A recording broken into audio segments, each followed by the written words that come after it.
CPIM আরামবাগের ১ নম্বর area কমিটির পক্ষ থেকে পুলিশের বর্বরতার বিরুদ্ধে প্রতিবাদ সভা হুগলির আরামবাগের গৌরহাটির মোড়ে। উপস্থিত ছিলেন ১ নম্বর এরিয়া কমিটির সম্পাদক সুশান্ত মণ্ডল, আরামবাগের সিপিআইএমের প্রাক্তন সাংসদ শক্তিমোহন মালিক, সুশান্ত চক্রবর্তী, সমীর চক্রবর্তী, প্রাক্তন কাউন্সিলর তথা এরিয়া কমিটির সদস্য কাকলি রাম সহ অন্যান্য নেতৃত্ব কর্মী সমর্থকরা। উল্লেখ্য, ৯ জুলাই সারা ভারতে যে শ্রম কোড বাতিলের দাবিতে ধর্মঘটের ডাক দিয়েছিল বামপন্থী সংগঠন সহ অন্যান্য রাজনৈতিক দলগুলো, সেই ধর্মঘটে বামপন্থী নেতৃত্ব কর্মী সমর্থকদের ওপর মারধরের ঘটনার প্রতিবাদে এদিন পথসভাটি অনুষ্ঠিত হয়।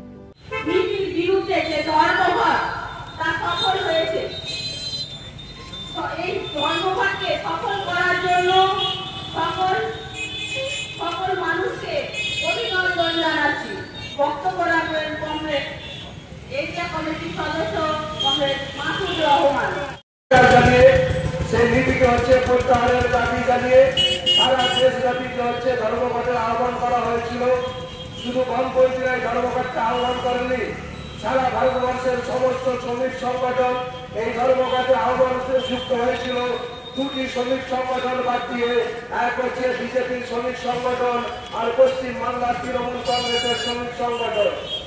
স্বাভাবিকভাবে এই দুটো সংগঠন বাদ দিয়ে সারা ভারতবর্ষের শ্রমিকরা তারা হচ্ছে দাবি করেছিল যে আমরা আমাদের যে অর্জিত অধিকার, যে ৮ ঘন্টা কাজ, সেই ৮ ঘন্টা কাজের অধিকারকে যাতে হারাতে না হয়, যে কেন্দ্রীয় সরকার সমকটের মাধ্যমে শ্রমিকের যে অধিকার ১২ ঘন্টা ৮ ঘন্টা কাজ নিয়ে কেড়ে নেওয়ার চক্রান্তে সংগঠিত করছে, তার বিরুদ্ধে দাঁড়িয়ে প্রতিবাদ সংগঠিত করছে সারা ভারতবর্ষের শ্রমিকরা। আমাদের দেশ এই সময় আমাদের দেশের যে অর্জিত অধিকার, সেই অর্জিত অধিকারগুলো হচ্ছে কেন্দ্রীয় সরকার তারা হচ্ছে হরণ করে নিতে চাইছে, তার বিরুদ্ধে দাঁড়িয়ে হচ্ছে মানুষ লড়াই আন্দোলন সংগ্রাম সংগঠিত করছে। আর আমরা গরিবদের এই কারণে যেই সংগ্রামে সারা ভারতবর্ষের মানুষ, সর্বোপরি আমাদের পশ্চিম বাংলার মানুষ স্বতঃস্ফূর্তভাবে সাড়া দিয়েছে। সেই কারণেই গতকালকে আমরা দেখলাম যখন মানুষ সর্বতভাবে স্বতঃস্ফূর্তভাবে ধর্মঘটের আহ্বান হয়েছে, তখন হচ্ছে তৃণমূল কংগ্রেস যারা হচ্ছে আমরা বিজেপির সাথে সেটিং করে চলে, দিল্লি বন্দি হচ্ছে কেন্দ্র সরকারের কাছে নাম্বার বাড়ানোর জন্য। একদিকে তৃণমূলের দুষ্কৃতি ক্যাডারটিকে রাস্তায় নামিয়েছিলেন, আর অন্যদিকে হচ্ছে তার অঙ্কুল হলে তার ৫ পুলিশকে হচ্ছে রাস্তায় নামিয়েছিলেন।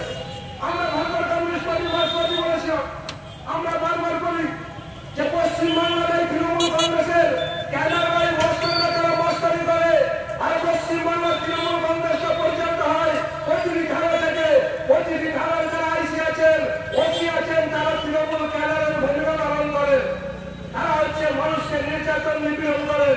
তারা পশ্চিমবাংলার তৃণমূল কংগ্রেসের নেতাদের কোনো মুরত নেই, যারা যত হচ্ছে মুরত দেখায় পুলিশ, আর সেই পুলিশের মুরত নেই, তারা হচ্ছে মুরত দেখায়। গতকালকেও আমরা দেখলাম যখন হচ্ছে শান্তিপূর্ণভাবে দিকে দিকে অবরোধকারীরা, দিকে দিকে বন্ধকারীরা, দিকে দিকে সাধারণ মানুষ যখন রাস্তায় দাঁড়িয়ে হচ্ছে অবরোধ সংগঠিত করছে, যখন ধর্মঘট সংগঠিত করছে, তাদের অধিকারকে বাজায় করার সংগ্রাম সংগঠিত করছে, আর সেই সময় নির্লজ্জ পুলিশ, দলদাস পুলিশ তারা হচ্ছে রাস্তায় নেমে নির্বিচারে হচ্ছে একদিক থেকে শুধু আক্রমণ সংগঠিত করা নয়, প্রকাশ্যে রাস্তায় থাপ্পড় পর্যন্ত মারে।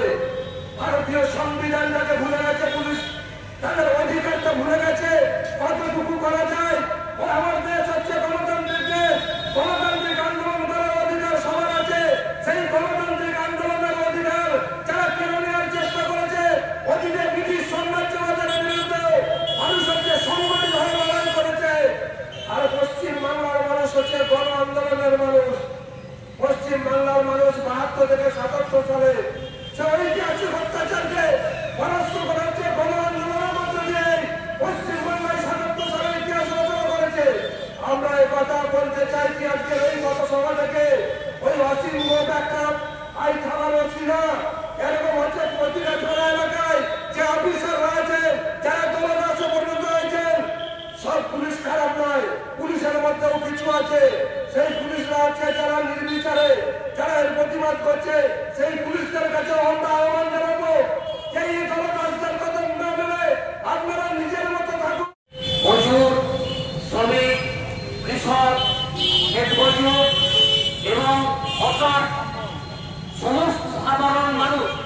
ধর্মঘটকে সমর্থন করেছি।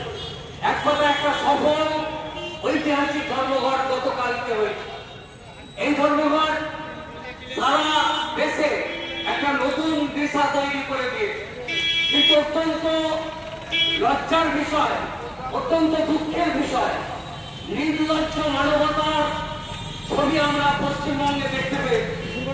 আমাদের মমতাই ধর্মঘট কেন্দ্রীয় সরকারের যে জনবিরোধী নীতির বিরুদ্ধে ছিল, তার বিরুদ্ধে আমাদের সংগ্রাম আন্দোলন ধর্মঘট।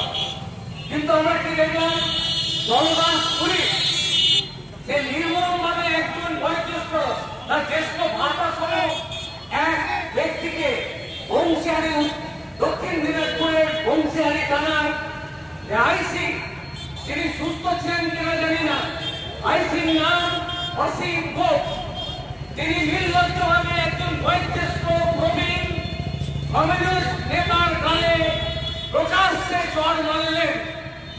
যদি তিনি সুস্থ অবস্থায় এটা করে থাকেন, তাহলে সারা বাংলা, সারা দেশে মানুষের প্রতিবাদ করবে। ধনিত হোক সর্বস্তরের মানুষের কাছ থেকে, আবার বৃদ্ধ বনিতা সবাই এর বিরুদ্ধে সোচ্চার হোক। আমরা এরকম নির্লজ্জ পুলিশ দেখতে চাই না। আমরা চাইছি মাননীয় মুখ্যমন্ত্রী, তিনি পুলিশ মন্ত্রী, সেই রাজ্যে পুলিশ ক্ষমতা কখনো টেবিলের তলায় লুকাচ্ছে, কখনো পুলিশে সর্বময় কর্তার স্ত্রী এবং মায়ের নামে অকথ্য ভাষায় গালিগালাজ করছে, নীরবে মাথা নিচু করে মেরে নিচ্ছে সেই পুলিশ। অথচ আবার সেই পুলিশ কমিউনিস্ট পার্টির নেতাকে, বৃদ্ধ নেতাকে তাকে গালে চড় মারলেন। জানি না তিনি সুস্থ ছিলেন কিনা। আমি আশা করছি, আমরা সকলেই আশা করছি, আগামী দিনে এই নির্লজ্জতার চিহ্ন পশ্চিমবঙ্গের বুকে থাকবে না, তার তীব্র প্রতিবাদ ধ্বনিত হবে। এখন আজকে আমাদের সভায় ফিরে আসছি। এই সভায় সভাপতি হিসাবে কংগ্রেস আজকের এই প্রতিবাদী সভায় আমাদের ভারতের কমিউনিস্ট পার্টি মার্ক্সবাদী আরামবাগ এরিয়া কমিটির অন্যতম সদস্য কংগ্রেস কাকলি রামের নাম আমি প্রস্তাব করছি। আমি এই নাম সমর্থন করছি।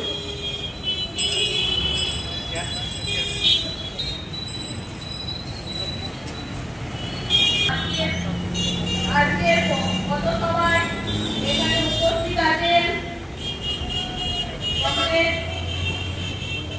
উন্নয়ন চ্যাটার্জি, শক্তিমোহন মান্ডি, সমীর চক্রবর্তী, সুশান্ত মন্ডল ও অন্যান্য কর্মীরা।